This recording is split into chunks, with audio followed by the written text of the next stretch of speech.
What is up, y'all? Welcome on back to another review. This time I am reviewing 28 Years Later, The Bone Temple. I remember watching 28 Years Later with all of our Patreon supporters, which, by the way, patreon.com/2game is where you can go there if you want to consider supporting us. Went there for a meetup with the gang, and I remember being so fucking hyped for that movie, for the return to the franchise. I would probably put it up there as one of the most hyped movies ever for me. I just could not wait to jump back into that world. The trailer was amazing. One of the best trailers of all time for 28 Years Later. And then after watching the movie, I couldn't help but feel disappointed. I thought overall, 28 Years Later, the tone was just all over the place. It was like a coming of age story that I didn't necessarily want, but there were some really great parts of that movie. I think the negatives definitely outweighed the positives. So going into its sequel called The Bone Temple, my expectations were pretty low. In fact, I didn't go to theaters to see this. I did buy it on sale though on Vudu, so I did pay for the movie eventually. But with all that being said, I decided to check out 28 Years Later first and then watch The Bone Temple immediately after. And I will say this as a kind of a precursor to my review for The Bone Temple. I did end up liking 28 Years Later more the second time than I did the first time. And I think in my review, I actually mentioned that my expectations may have gotten in the way of my feelings. It happens, okay? You get biased, you get really hyped, and it's not really what you expected. And before I really jump into my overall thoughts of The Bone Temple, just know that I enjoyed it. I think if you loved the first one, this one may not be your cup of tea, although it is more, there's more gore there, there's more violence, but less infected. It's more of the human side of everything. So take that for what it is. But if you did not like the first one, I think you will like this one. I think it's going to be reverse for everybody. But I think there's a lot to like with this movie. So if you have not checked it out, I would recommend going to check it out. But with that being said, there will be spoilers from this point forward. I really want to jump into some of the things that I really loved about the movie, and maybe a couple of things that I didn't necessarily like about it. So full spoilers from this point forward. One of my biggest issues with the first movie was the shifts in tone. It was just inconsistent throughout the entire movie. There was a lot of this B-roll footage that was at the very beginning, and it just felt like the movie was all over the place. It was jarring a lot of the times. Now, there were some really great scenes, the scenes between Spike and his dad. And then you had the moment in the train with the baby and the alpha.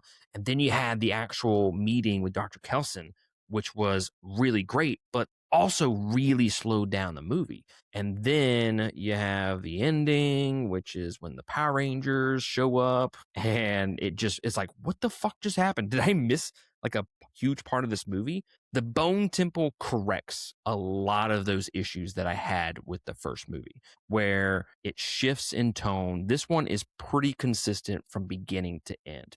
And going into this one, I had that thought in the back of my head of how are they going to make this new group, which at the end of the first one, they're like the Power Rangers essentially. They're jumping over cliffs and whatnot. It didn't seem like it was going to be a good direction. I didn't know how they were going to be able to fix that portion of the story. Nia DaCosta absolutely nails it. I think what she did with this particular movie in response to the ending of that one, I think she did a great job. And this is the only way that it could have worked is she made them like, I don't even know how to describe it, honestly. They're menacing, they're terrifying, especially Jack O'Connell's character, Jimmy Crystal, who is the leader of this cult-like group. And he's just so terrifying at times. And you never know what he's going to do, what he's going to say. And there's some dark humor woven through all of that dialogue. And it comes across as, again, menacing. There's moments in the dialogue that's just like, okay, that's actually pretty funny. So I loved what they decided to go with for this movie with this cult like group, especially with Jimmy Crystal at the helm. And a lot of my points about this movie, a lot of the things that I loved about the movie, revolves around Jack O'Connell's character of Jimmy Crystal. I think he is the de facto standout performance in this movie. I probably wouldn't like the movie as much if he wasn't the focal point of the movie. With that being said, Spike gets kicked to the back burner in this movie. He's really not there a whole lot. And when he is there, he's not really getting a lot to chew on in terms of dialogue or scenery, anything like that. This is Jack O'Connell's movie. Him and Ralph Fiennes character, Dr. Kelson, those two are the stars of the Bone Temple, and they really carry the weight of this story. And with all that being said, I do want to mention you go into a 28 days, weeks, years later movie, you expect a couple of things. One is a hella great intro to the movie. Usually these movies start off with a fucking bang. We have the OG movie, the 28 days later, where he wakes up from the hospital. We have the theme song playing in the background, and it's just this subtle buildup. And then with 28 years later, you have the church sequence, which was probably the worst intro out of the three movies that had come out. This one is different. This one definitely hits that different vibe, but I like it. It starts off just after the last movie with all of the Jimmies. It kind of reminds me of The Dark Knight a little bit here when the Joker is, breaking the pool stick in half and he wants them to fight to the death to see who's going to be the next henchman. Johnny does that. He wants strong fingers to make a strong fist. So he's always trying to upgrade the team. And that's how the movie starts off is with this little intro. And I think it's an effective intro to this particular movie. It's just a different vibe. So don't expect some crazy ass intro like 28 weeks later or anything like that. But I think it's still good, just different. And to be completely honest, this is really where there's like 2 or 3 moments throughout this entire movie where we get the most out of his character and the actor's performance. At the very beginning is one of those where he ends up killing his first non-infected human, and he ends up joining the Jimmies. And I mean, that's a great scene overall, great performance still. But again, not a whole lot of development there in terms of his character. He kind of ends up exactly where he starts off in this movie. But since I have mentioned so much about Jack O'Connell's character, Jimmy Crystal, let's just go ahead and dive into him just a few minutes, and then I'll talk about Ralph Fiennes' character, Dr. Kelson. Jack O'Connell is the best part of this entire movie. I think every single line of dialogue, he just brings it to the next level. I absolutely hated his character, but in like the best way possible. He's one of those villains that as soon as he shows up on screen, you're like, I really just do not like you. Like, I can't wait for you to get what's coming to you at the very end of this movie. And I hope it's going to be as gruesome as all the stuff that you're enacting on all these other people. And I think his performance here is just absolutely phenomenal. One of my favorite villain performances in recent memory. And a lot of that is highlighted by the barn sequence. The barn scene is just incredible to me because there's so many layers to it that really elevates it for me. Like, first, you have the unknown. We sort of know what the Jimmies are capable of, but we don't know 100%. Like, but you don't know. And that creates this tension that is just permeating throughout the scene. And it adds this tension and uncertainty of where's all this going? And then we have Jimmy, who is again turning out to be one of the most interesting villains of recent memory. And the performance here, again, just absolutely fascinating. The dialogue is top tier. It's like a combination of humor and sinister vibes. You don't know when the dude is joking and when he's not, and he's saying it as a joke, but he's really just going to kill you kind of thing. And then we have Spike, who we care as a character from the first movie. Now, granted, he hasn't done much up to this point in the Bone Temple, but a lot of it's carried over from the first movie. And then there's the actual torture stuff that's going on in this sequence and this action set piece. Just a really great scene overall. And it just slowly builds until they all catch on fire and they end up losing like half the damn fingers. It's a great sequence. One of the standout sequences of this movie, maybe even the standout for me. I was just glued to the TV during this whole sequence. And then moving on to Dr. Kelson from the first movie, I liked his character in the first movie. I was definitely interested in seeing where that was going to go in the subsequent sequels. And we're treated to a really flamboyant is not the word I want to use. And silly is probably not the word I want to use either. He's just more of like a free bird style character in this movie. And I really dig the performance from Ralph Fiennes here, where he's trying to figure out the ultimate, like how to solve the mystery of the rage virus. How are they going to stop it and cure it? I love the choices that they made in here.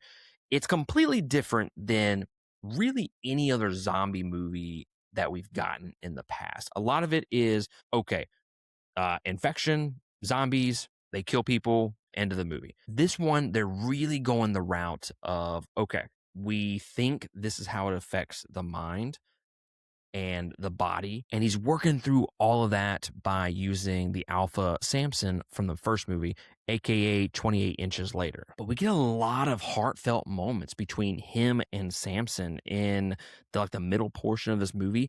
I was kind of surprised by that and thrown off. I was like, are they really going to try to solve the mystery of how this virus works? Like I didn't think that they were going to go that route with this movie, to be completely honest with you, because again, it's something that like not any other zombie movie out there really tries to tackle, which is to cure the disease. It's more of just a gore fest where they try to just kill the zombies and escape. There is a subtle flow throughout this movie where he's piecing everything together. It's not just a singular moment. Things are steadily building throughout the course of this movie where Samson, the alpha, is learning. He's able to speak all of a sudden. Dr. Kelson realizes that maybe the rage virus is just a form of psychosis. So he tries to treat said psychosis. And then Samson ends up going back to the train where that pregnant woman was from the first movie. I was thinking originally that maybe they were going to lead with him being the father of the baby from the zombie.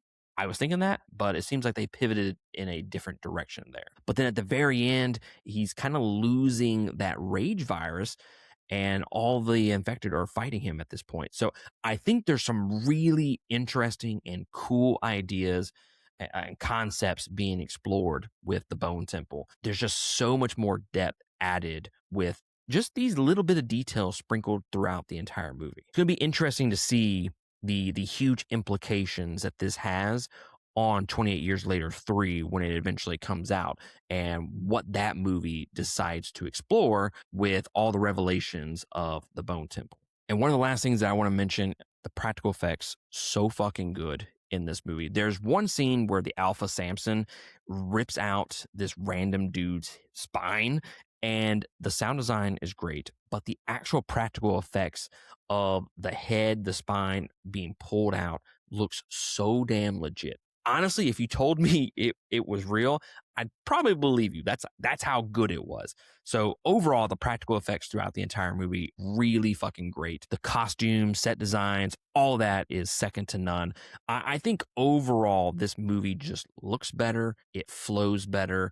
I think there are a lot of slower moments in this one, but it feels like the second movie in a trilogy, for better or for worse. If you go into this expecting a beginning and an end, you're not going to get it. I think the ending with Cillian Murphy's return, the guy from 28 Days Later, the OG character, his return is definitely interesting. We all knew that it was coming, but to really end the movie there, I think it was a bad ending. I think they wanted to end on a cliffhanger. maybe not the way that I would have done it. But regardless, I think it was a better ending than the first one, where it was so jarring from everything else in the movie. At least this one stays tonally consistent with the ending. Just some points of note that I maybe didn't really care for, or maybe that I'm just thinking twice about. The baby stuff, nothing about the baby in this movie. We kind of just opened those can of worms and then just left him with the old dad, and that was it. And then the dad, period, not looking for his son. We're just not going to explore that whatsoever. I'm not a huge fan of Spike getting kicked to the back burner here, where we're putting all of the Jimmies to the forefront and making this basically 28 years later, the Jimmy movie, essentially, because that's really the focal point of this entire movie, the Jimmies, and then Dr. Kelson trying to cure Samson. So I really hate that they really make us love Spike's character in the first movie and then kick him to the back burner for the second one. I think if I had to pick a comparison movie for 28 years later and then the Bone Temple, I think I would compare it to the recent Halloween trilogy. I'm not comparing the quality of the movies, more so just the story. You have 28 years later, the return of the franchise, but that's equivalent to the return with the Halloween franchise. And then you have Halloween Kills and then the Bone Temple. Both are stylistically different than the first movie. It's a simplistic story that there's not a whole lot of meat on the bones. This one, not a whole lot of meat on the bones, no pun intended. But what we do get in this movie is just more exciting to me than anything that we got in Halloween Kills. That's the big difference.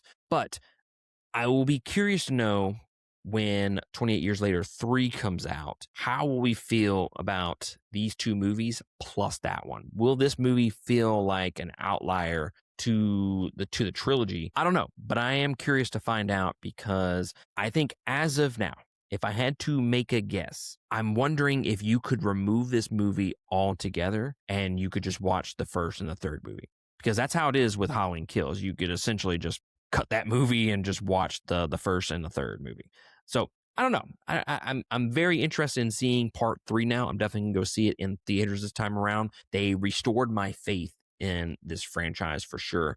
I think Danny Boyle is coming back for the third one, if I'm not mistaken, for better or for worse. I mean, he's going to bring in the craziness and the probably the jarring aspects of the first one, I'm sure. So that's going to be disappointing, but that's neither here nor there. Overall, 28 years later, The Bone Temple, I thought it was a great movie. I think you should go check it out. I bought it for like $15. I think it's worth it to own the movie for $15. I think by the time that you're watching this review or listening to it, if you're one of our Patreon supporters, I think you can go watch it on Netflix if I'm not mistaken. But let me know down below how you feel about 28 years later, The Bone Temple. Did you like it? And if you did you like it more than the first one? Or how did you feel about the first one? I'm definitely curious to know how people feel about these two movies combined. I think the way to go is to watch them back to back. I think it flows very well, and I think it's a good 1-2 punch at this point in time. Hopefully the third one lands. But guys, I appreciate y'all joining me for this review, and I'll catch y'all next time on another one. Laters.